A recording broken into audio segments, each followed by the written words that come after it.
حضرت عثمان رضی اللہ تعالیٰ عنہ اس کے راوی ہیں، وہ خود بیان کرتے ہیں کہ اللہ کے رسول علیہ الصلاۃ والسلام نے ارشاد فرمایا، تم میں سب سے بہتر وہ شخص ہے جس نے قرآن کریم سیکھا اور سکھایا۔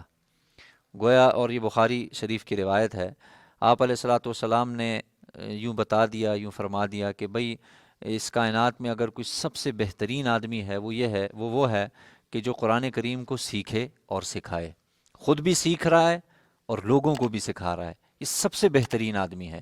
اس سے کوئی افضل ہوتا تو آپ وہ بیان فرماتے۔ سب سے بہتر آدمی وہ ہے جو قرآن کریم کو کے ساتھ اپنا ایک تعلق قائم کرے اور پھر سیکھے۔ دیکھیں، سیکھنے کی فضیلت الگ ہے اور سکھائے یہ الگ ہے، دونوں اس میں شامل ہو جائیں گے۔ جو سیکھ رہا ہوگا یقیناً انشاءاللہ آگے وہ سکھائے گا بھی، اور جو سکھا رہا ہے وہ ظاہر سیکھ کے آیا اور مزید سیکھ رہا ہے۔